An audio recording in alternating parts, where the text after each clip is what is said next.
Hey guys, Ash Lane here today. I am very excited to share with you the results and a recap of our latest clan war. And it wasn't your average clan war, it was our civil war. We're calling it the Dark Ages. So, a lot of you might have questions. How did we get matched up? How did we make sure we were matched up? How did we make teams even? And, you know, there's tons of questions we got from the last time I shared a civil war. This is the third time we've done this. Like I said, our alliance, we call it a civil war, so I'll talk briefly about how we did it, why we did it, and how we made it happen. So, basically, we picked two captains, Mr. and Mrs. Chit, a couple, one a co-leader in Red Elite, one a co-leader in Battle Elite. We always try to make a fun theme. Last year, it was, last time we did it, rather, it was brothers. The time we did that before, it was also brothers. So, let's go ahead and discuss how we did it. Basically, PC Clark, co-leader in Red Elite, is one of our spreadsheet masters. Here's PC over here. And what he did was, he collected all the weights of all the bases as far as Supercell's algorithms go, and what we did was we provided those, those cheat sheets, if you will, or those guideline sheets, kind of like a fantasy draft, where we ranked all our players from 1 all the way over to 40 to 80, because we did a 40 versus 40 this time. Let's go ahead and show you the recap screen so you can take a look at these numbers while I go ahead and blab to you. So what we did was we provided those sheets to each captain, and then we had a really exciting live draft. What we did was we created a special draft room in a chat app, and we had about 60 of us there, and there was all kinds of smack talking and commentary, and it was just great. So we had the war, we got matched up, we pressed the button at the same exact time. Our war weights were pretty much identical, so we were matched in about 20 minutes, which does raise an eyebrow. How come it took 20 minutes to match if we pressed the same time and we had the same exact war weight? Literally to a T, we had the same exact ranking.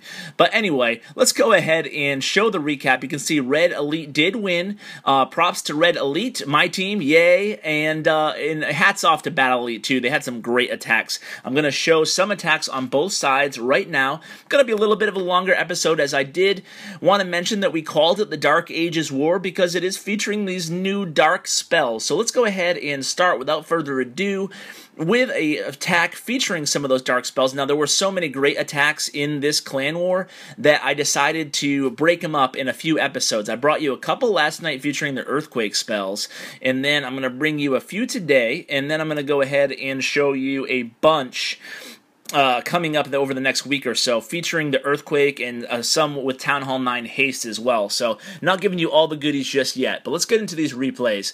So, the attacker here is Mr. Complete against Razorbacks, and the reason I'm bringing you this replay is A, just to show off that cool haste spell, and B, more importantly, because a lot of people have trouble with this base design, and I wanted to discuss particularly where to go in on this base, where to attack from this base. So, it's not always the same exact area. I can't say always when you see this base attack from the east, because it really has to do with one main thing. And what is that? Well, what you want to do is look at the center compartment there. As you can see, he's just his troops there, pretty common deployment there. The golems leading the way. Golems are going to go off center, but what you want to do is bring 2 freezes in your attacks. That's what I've been doing lately. No matter what composition I'm using 2 freezes, and it's particularly against bases like this. So where do you want to attack from?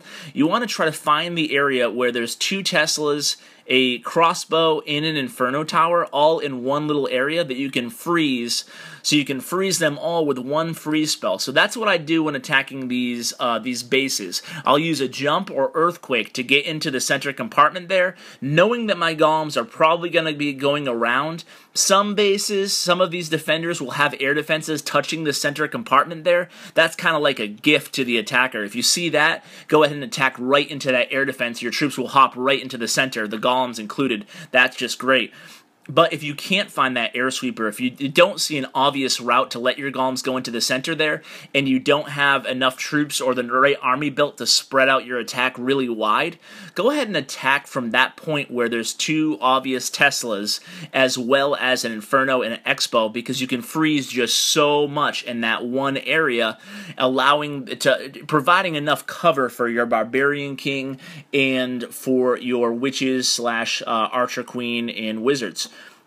Next attack is going to be a mass witch raid by Maverick here against Max. A very similar type layout. You can see he doesn't have all 4 Teslas in the center here. Instead, he has a air sweeper over there. So he's going to attack from this angle, but he's going to use the mass witch method. He has 12 witches, and he might even have some in the clan castle. So it's either 12 or 14 witches. Now, he only has the 2 golems, but that's about all he needs, as he'll have plenty of cover here with all those skeletons. And you can see he has 2 rage spells, 2 freeze, 1 poison for the clan castle, and 1 jump spell. Now, the whole deal with carrying that last spell there, if you're going to use traditional 2, 4, 8 slots with the rest of the, 10 slots with the rest of the spells, you have that 11th spot kind of hanging. So I've seen people rotating between poison and haste. If you know what's in the clan castle, a lot of people have been changing to air troops, such as this. You can see here, once again, he attacks into an area where he's able to get a lot of bang for his buck with the freeze spells there. You can see both of the Inferno Towers are going to be down pretty quickly, eating up that rage spell. But back to the spell selection I was talking about there, you can see bringing a haste or a poison might be preferential if you know what's in the clan castle. So if you know there's air troops in the clan castle, I think I would go with a haste spell as a Town Hall 9 using a mass witch attack, because it does speed up those summoning of those skeletons when the even though the damage isn't increased, the witches do summon those skeletons faster. So something to keep in mind. You can see this attack's going to be very successful. It's about 75%, but I do have a lot of replays to get to, so I'm going to end it there. 74%, very nice attack there. I do want to bring you base 38. Let's see what that one is. Looks like it's going to be a Town Hall 9. And it is. It's going to be on the treetop attacking the Hulk. And I wanted to bring you this one because not only do you get to see some poison, but it's a very interesting attack troop selection here by on the treetop. He uses a couple golems, a kind of a GoWiPe type army with the P.E.K.K.A.s obviously, and all those wizards. And you're gonna see here he does something really smart. This is kind of a white flag base. They call bases like this white flag because it's really designed to get your troops to go all the way around the edges, while that town hall hopefully remains untouched. Now what he does is he knows he's going to have enough firepower to get his troops to go all the way around the edge. I'm going to go ahead and stay zoomed out, as you can see his spell choice as far as how he decides to use those heal spells on both sides of the base here coming up. But what you want to do is pay attention to how he's holding back on those hogs. They're going to play a valuable part, as they're going to go ahead and go in there towards the end of the raid. Let's go ahead and fast forward real quickly here, because those hogs are going to get into the center there, take out those Teslas and the Expos, which can create a little bit of a problem for an attacker who doesn't have a good game plan going into this type of base. You can see he's still sitting on 2 rage spells too, which is very interesting. So a very well planned attack here by on the treetop. You can see he's going to go ahead and deploy the hogs in just a sec here. Here come the hogs coming in. He's going to go ahead and rage those hogs. Interesting choice that he rages the hogs and heals the P.E.K.K.A.s, but it actually worked out really well for him, because these hogs don't have a lot of ground to have to cover. They just have to get sped up a little bit, and that's exactly what happens here. He ends up sitting on the poison spell. Didn't really need it for the clan castle. I still would have used it, because it still is effective against balloons and dragons, just not nearly as effective as the troops actually taking them down. Let's go ahead and swap sides here. Go to a couple replays on the other end. Then I do want to announce the winner of a little contest we had. We had both of our team captains select who they felt were the most valuable teammate, either because of attacks done or just because they helped out their teammates a lot. So let's go ahead and see. I did have one more attack I wanted to share with you before I got to those replays, and it is attack by Maria here. Let's go ahead and see this one here. Now this one doesn't involve dark spells, so I know what you guys are saying, and I thought it was a Dark Ages. I know there's one attack that doesn't, so kill me on a technicality. But you can see Maddie's going to take that bait, drop his troops inside that open area in a base of Mrs. Chit, team captain, by the way, for Battle Elite. Now, This is kind of a cool raid because I wanted to show you that sometimes it's okay to take that bait. A lot of people think that's a noob move there to go ahead and drop the troops into an open area in the base, but in this circumstance, Matty was able to take out both of the air sweepers as well as the queen and clan castle troops with the first phase of the attack. Okay, I lied. Not both air sweepers, but one. Now, I did want to touch on why that's important. Now, on phase 1 of these air attacks, these GoLava type attacks, or Shattered, La Lune, whatever you want to call them, Tomato, Tomato, one of the goals should be to take out one of those air sweepers in the first portion of the attack. That's why, as a defender, if you can guard both of those air sweepers towards the center of the base, kind of where that other one is, that's really beneficial to prevent against 3-star air raids as a Town Hall 9.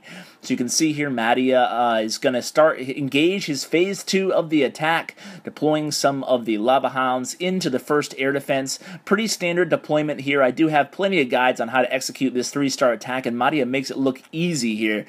As you can see, his heroes are only level 15 and 16, but he did the job with them. His queen is still alive at almost full health, and he's still sitting on the Royal Cloak ability. So he holds off a few balloons to help from the weak side of the base here up north.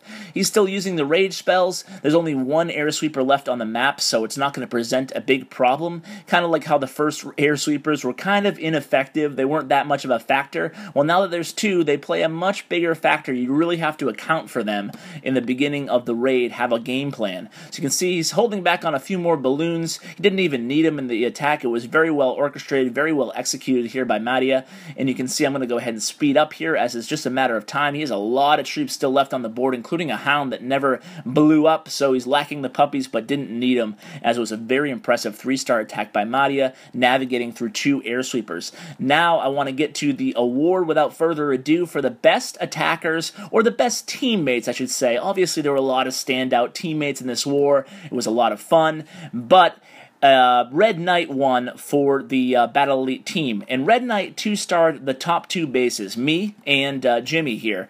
And you can see they're both 50%, but he actually ended the battles as soon as he got the 2nd star, so they were actually more impressive than they might seem.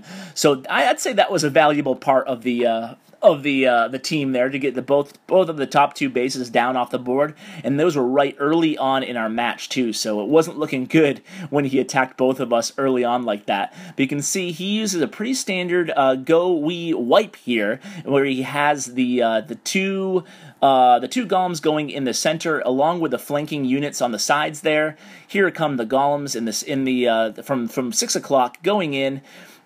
Plenty of cover here, and allowing that big spread. It's kind of like a classic GoWiWi army, very well executed. Like I said, he has the jump spells going in, leading all the troops to the center. Not too worried about that first Inferno tower, as it is multi, and all his wizards and witches were kind of hanging back there. Very nice. The flow of this base is kind of tricky to an inexperienced attacker, but Red Knight read it perfectly, went in from just the right angle, and deployed his troops with a perfect spread. Now, I would show the attack against my base, but it's a brand new base I'm playtesting and working on, so I don't want to share it just yet. But you can see here, he ended the attack early. Very impressive attack. And now the winner of the gift, although both will be winning a $10 gift card, something small. This is a token of appreciation from each team. And the other winner of the gift card for Red Elite was Jax. Now, Jax is a Town Hall 9.5, which I still love. A lot of people ask my thoughts on 9.5s, and I am a big fan, especially when they come through like this. So Jax is a 9.5, meaning he doesn't have the heavy Inferno towers. Why do I call them heavy? Because it really weighs up your base weight, thereby making your matchup much more difficult, much stronger. So basically, Jack weighs in as a Town Hall 9, kind of, on our war map. Our max Town Hall 9s are heavier than Jack's, but Jax has max troops for Town Hall 10 for his air raid, so he's able to hop in there and 3-star high-level Town Hall 9 such as this with ease, because he has those heroes that are pretty well leveled, along with the max lava hounds and that 5th spell. So although he has a leg up in the offense, In the defense, he's ranked, like I said, below our max Town Hall 9, so that's why we find it very valuable to have him, and we're super happy to have Jax. So he was the winner of the most impressive teammate on the Red Elite side. You can see he's going to go ahead and navigate these two air sweepers as well. He's going to take his time going into that first air sweeper with a few clumps of 3 and 4 balloons, as well as one of those rage spells. Now, against a base like this, using haste might be a good idea. It might be a very good idea to consider using, because I will be showing you some of those replays coming up later this week. A Town Hall 9 GoLava using haste seems to be very effective against these bases. You can see these balloons coming from the center here sneak up on that air defense from behind, air sweeper rather, from behind, and he's able to pull off the beautiful 3-star attack. Yet again, good job to Red Knight and to Jax for pulling off these great attacks and becoming the most valuable teammates to both teams. Those were voted on by Mr. and Mrs. Chit, and thank you so much to everybody involved, including PC, like I said, for making this matchup happen, Mr. and Mrs. Chit for going ahead and drafting, being great captains, and of course to Lisa for going ahead and helping with our registration. So props again to Red Elite. I hope you guys enjoyed these replays, as well as some of the focus on the new dark spells. I'll be coming at you with much more content all this week, guys. Thanks for tuning in. Please share with your clanmates, and hey, try these Civil Wars with your clanmates and let me know how they work for you. Take care, guys.